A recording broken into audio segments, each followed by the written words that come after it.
Exposing the corruption and cronyism in our political system is a central part of positive populism and a central part of this show. It was also a central reason that people supported Donald Trump in 2016. He said he would drain the swamp in Washington, D.C. When we take on an industry or a government official or a member of Congress in our regular Swamp Watch segment, of course, we try to do it in an entertaining way. We always do it in a fair way, without fear or favour or partisan bias. But above all, we do it because we really want to see the system change. And when we do see changes, as a result of our campaigning, we'll tell you about it. A Swamp Watch victory is tonight's Swamp Watch.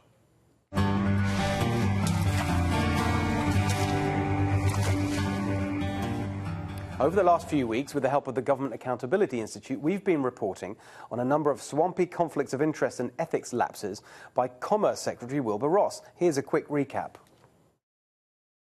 Now, I'm all for getting people with business experience into government, but the American people also want to know that when business leaders serve in government, they're representing the interests of all American business, not just their own business. At the forefront of the Trump administration's trade efforts is Commerce Secretary Wilbur Ross, who, it turns out, is no stranger to the steel industry. He's negotiating over South Korean steel imports while making money from importing South Korean steel. Note that the Secretary's own statement confirms the central conflict of interest here. That with one hand, Wilbur Ross partially owns a company that ships South Korean steel to the US, and with the other hand, he's negotiating tariffs on South Korean steel imports. They also argue that potential oil sanctions on Venezuela don't affect a company that ships oil from Venezuela. Unbelievably, things have actually gotten worse for the Secretary. It's now been revealed that Wilbur Ross failed to divest from a number of assets that he promised he would sell in his ethics agreement with the Department of Commerce. Please, Mr. Secretary, do the right thing. Well, Wilbur Ross has now done the right thing, at last. Before our initial report, we reached out to Secretary Ross, inviting him to come on the show to discuss his conflicts. Instead, he gave us a lengthy statement after the show aired, including the following. Secretary Ross has fully divested in accordance with his ethics agreement filed with the Office of Government Ethics, and has also divested of Navigator and other assets, even though not required to do so under his ethics agreement. He continues to seek out and follow the guidance of Department of Commerce ethics officials to ensure compliance with federal regulations. For the assets the Secretary owns, ethics officials have not found Section 232 investigations or general trade negotiations to have a direct and predictable effect on those assets, which is the legal standard. Wilbur Ross's defense was to claim he wasn't violating any ethics office rules because his trade negotiations somehow don't affect the companies he partially owns. But how could negotiations on steel tariffs that include a carve-out for South Korea fail to affect a shipping company that imports steel from South Korea?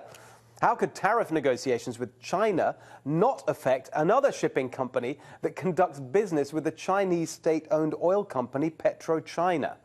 Worse than that, the claim in Secretary Ross's initial statement to us that he has, quote, fully divested in accordance with his ethics agreement simply wasn't true. A few weeks later, the Secretary revealed that he had failed to divest from a number of assets that he promised he would sell, including stocks in a company called Invesco. As we told you last week, the value of those assets grew, earning Wilbur Ross an estimated $1.2 to $6.2 million between the day he promised to sell them and the day he actually sold them. Secretary Ross admitted it was a mistake, but claimed he didn't sell the stocks because he wasn't aware he owned them. As it turned out, his original statement to us, hiding behind the Office of Government Ethics, came back to bite him, because when they got wind of the millions of dollars he made failing to divest from assets he promised them he would sell, they sent him a stern letter. Here's a part of it. As the acting director of the Office of Government Ethics, I am writing to you to express my concern regarding how recent actions on your part may have negatively affected the public trust. As you know, various financial disclosure forms and compliance documents that you have submitted to OGE in the past year have contained various omissions and inaccurate statements. Public trust demands that all employees act in the public's interest and are free from any actual or perceived conflicts when fulfilling the governmental responsibilities entrusted to them. A variety of sources have raised concerns about your actions. Yes, that would be us. In response to the Ethics Office, Wilbur Ross's office released this statement. Today, I received the enclosed letter from the Office of Government Ethics, OGE. I agree with OGE that the success of our government depends on maintaining the trust of the people we serve. I take my ethics obligations very seriously and I'm committed to serving the American people. I have made inadvertent errors in completing the divestitures required by my ethics agreement. My investments were complex and included hundreds of items. I self-reported each error and worked diligently with my department's ethics officials to make sure I avoided any conflicts of interest. My ethics agreement allowed me to retain some private equity holdings. To maintain the public trust, I have directed that all of my equity holdings be sold and the proceeds placed in U.S. Treasury securities.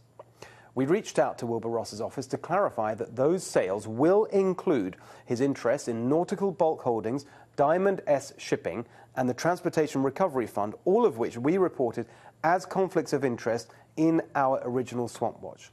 They confirmed that his sales will include those interests. That is great news. As I said, Wilbur Ross has done the right thing, and he should now get credit for that. This story was never just about Wilbur Ross.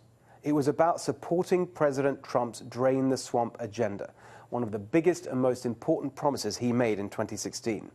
So on your behalf, we will keep up the pressure on Democrats and on bureaucrats, on big business and on the public sector unions, on Republicans in Congress, and yes, on members of the President's administration.